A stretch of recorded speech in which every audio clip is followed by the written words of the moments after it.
and sit down.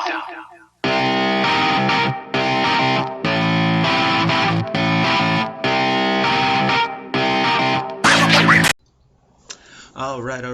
Hello, everyone, and welcome to another episode of More Content Talk.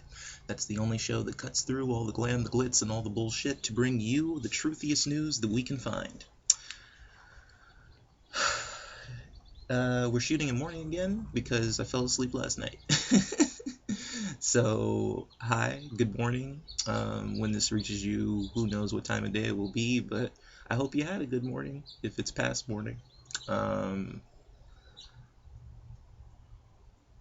wanted to ask you something serious today, and that is, when was the last time that the peace that politicians are always going on about actually worked for you?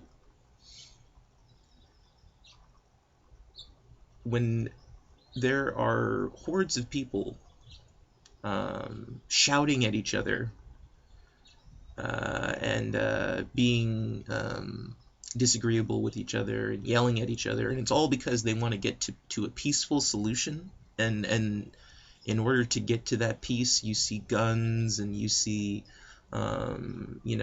these debates that quickly deteriorate into 5-year-old arguments on the nightly news, whether it's the two presidents of the United States arguing like a bunch of babies, or it's whatever, anchor and co-anchor going at it, and then they turn right around and they look you in the face with they're very serious and very I would say almost zombie-like, and they look at you and they say, be sure to be peaceful, don't fight anyone, don't argue with anyone, just sit in a room and stare at a computer screen and realize that we're all the same.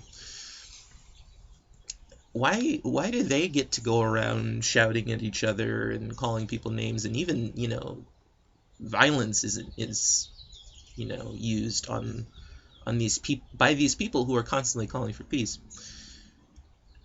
What is the point of following these people's rhetoric? What is the point of continuing to think that you can force peace upon people, that you can make people peaceful by simply stating it, just saying, well, let's just be nice now, let's all be nice? We're talking about years and years of disagreements. We're talking about hundreds and hundreds and maybe thousands of years of human just coming up with ideas and comparing and contrasting those ideas, having arguments, and you're gonna cure it with one word: peace, right? Peace. A word that has become so meaningless in places like the United States of America, because we're always at war, we're always fighting. And so how is the president of a nation that is constantly at war telling me that I'm causing derision because I'm joking, I'm making fun of a conspiracy theorist here and there, maybe I'm shaming? I've seen a lot about shaming. I saw this one report, it was by John Oliver, and it was on public shaming. And here I am thinking that, I don't know, maybe we're going to talk about bodily shaming, which is a real issue. We're going to talk about calling, people names, whatever it may be. No, the whole story started off with, there's a lot of celebrities on Twitter that are feeling upset because people are shaming them. And since it began with that, and since it began with a specific attack on people like me, which is really weird because John Oliver does the same fucking thing on his show every night. He's always making fun of people, right? So where does he get off doing a report on how we need to stop doing that? And do you see the hypocrisy there? And I'm not saying I don't like John Oliver. I like John Oliver. I'm saying that particular show doesn't connect to me the way his others of his shows have. Like when he does a show, say, on white supremacy, that's a good show. It's actually showing a real problem. This whole idea that we're hurting celebrities' feelings, I'm shocked, because you don't understand some of the idiotic things these people will say on social media, and you also don't seem to make the connection that, sure, you sitting in your underwear, Joe somebody, you know, typing on Twitter and saying, I don't know, like, I think X, Y, and Z, and you got 1,000 followers, it doesn't matter. You're dropping the bucket. You're not making any real effect on society. But when you're a celebrity, you have sometimes millions of followers. And so any utterance that comes out of your little happy mouth, that's what your fans think now. It's just true. It's like Kanye West went online on Twitter and said he was a genius, and now everyone thinks he's a genius. Everyone does. It doesn't matter. And he had a whole campaign. He went on a whole campaign. People forget this, where he was arguing that he was a genius, and he was saying, oh, they just don't think I'm a genius because I'm black. He shamed America into thinking he was a genius. That's what he did. And then, he gets up there and cries, right? Crying. He's guilt-tripping you into feeling sorry for him. How is that not the same thing as me going online and saying, I don't like this shit? It is the same thing. It's the exact same thing. And that's where the double standard lies. Wealthy people are allowed to shame.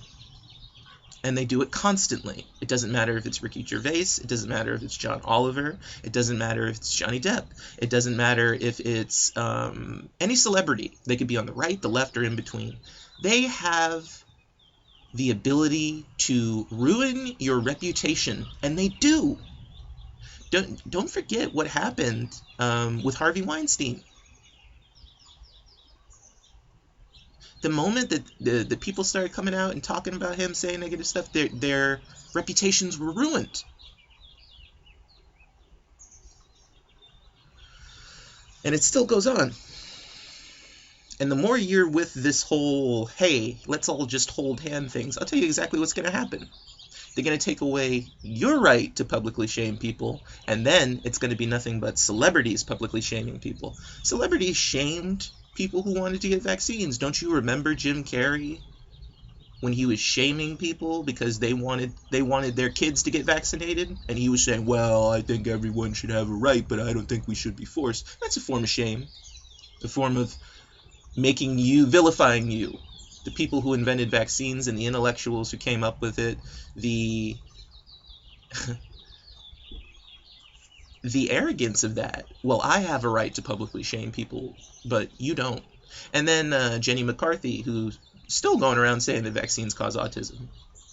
She's allowed to do that, right? It's okay. But I can't say anything bad about Jenny McCarthy, though. That's not okay. Oh, and we can go on. We can say Robert De Niro, right? Robert De Niro almost featured a film at his New York, film festival, his little film festival that said that, hey, vaccines are bad for you. And they had to pull it, and then when they asked him, well, why? Well, because there's people who have a lot of questions about vaccines. Hey, guess what? I have a lot of questions about people who have questions about vaccines. And I'm not going to sit here and allow those people to poison everyone without saying something about it, all right? And I don't care if it makes you uncomfortable that I'm harsh with these people. These people deserve harshness. They don't deserve your kindness in any way whatsoever. These people tried to overthrow a officially elected government. And you want to have sympathy, you want to have peace with these people. They don't want peace with you. I've told that to you time and time again. You don't seem to get it. So, I don't know what you're doing to yourself, and I don't know why you think these moderate solutions work, because here we are, we're a year in, going on a year and a half, we're getting there, we're going to get there, and we can't go outside, right? Well, we can, but you only go outside if you want to die. I mean, that's the reality. Because people in America, they don't follow the rules. Everyone in America is an individual. That's why peace makes no sense in America. Everyone in America is obsessed with being unique. Everyone in America is obsessed with being different. Everyone in America is obsessed with going their own way. And then you want to come along and tell them to get along with each other, and it makes no fucking sense. And also, if these people can't even follow fucking basic rules, if they're not willing to mask up, they're not willing to not spit on people in public, which they've clearly demonstrated that that's not something they're able to do, why is it then my responsibility to coddle to these people, to hold their hand, to pat them on the back and say, it's going to be okay? No, I'm not going to do that. If you're an idiot, you do it, because that's what you've been doing since the 1980s, and that's why it happened in the first place, is because you're constantly coddling to conservative demands, and conservative demands are insane. And when you work with insane people, insane things happen. It's very simple. It would have been very easy to maybe come out and say, I don't know, we're going to go on a campaign and censor these anti-vaxxers because it's killing people. And whenever you bring harm to the union, whenever you're threatening, and whenever you're being malicious to the union, you can be censored. That is what freedom of speech really means. And I am sick and tired of listening to you armchair constitutionalists who don't understand the Constitution, who don't understand the Federalist and the Anti-Federalist, and that they both agreed very clearly that you have no fucking right to lie, and you have no fucking right to threaten. Especially the government. Especially the government. But really anyone. And you have to understand that these constitutionalists believed in social contract theory. Most of you don't even know what that fucking is. Because you're idiots. Because you said, I don't want to pay attention in class. I'm just going to make up my own meaning of the Constitution. Well, let me break it down for you, sunshine. Even the most conservative anti-federalists said, you don't have a fucking right to lie or threaten the government. You chose, you picked, and you chose which part of the Constitution you liked, and now you're hyper-focusing on it. And I get sick of it. And you make me sick. And one thing I'm not going to do is come to your house and sing you a song and pat you on the ass. Because let me tell you something too. That's what these white supremacists do. They come out and they cause a bunch of chaos, which that part's already been done. You know, the whatever, the boogaloos and all this bullshit, they've already taken care of that. So the chaos has already been caused. And they're moving on to phase 2, where they come out and they do damage control. And they you know, go on shows like Jimmy Dore talking about, oh, well, we're really a peaceful people, and we love homosexuals, and we love black people, and blah, blah, blah. Yeah, that's step 2. Then you attack again. And that's what white supremacists do. If you look down through history at white supremacy and what they do to Jews and what they do to blacks and what they do to women and what they do to Asian people, first of all, they play you all against each other. They get you mad at each other. Then they get you fighting each other, and then they attack. And it's a basic war technique. It's called destabilization and demoralization, and they're great at it. They're constantly attacking your morals, and the reason they do it, they want to make you feel bad about it. They want you to question it, and they want you to attack from within. So they poison your mind with this delusion of peace. This idea that there's ever been a human society that has existed that has been peaceful is complete and utter nonsense. And even if there was a small amount of peace, I guarantee you it was not sustained for a long period of time. And I guarantee you that peace was constantly under threat from warring tribes. So don't talk to me about peace. You don't get it. You don't understand that there is no peace. And that this is life. I'm not going to shake hands with white supremacists and come to the table and have a discussion. You're fucking crazy. And you're going to get yourself killed acting that way. You got a problem with me talking shit about shit talkers? Then I got a problem with you. And I'm going to talk shit about you. You're not going to control me no matter who you are. I don't care if you're a conspiracy theorist that believes in aliens or a conspiracy theorist who believes in utopia.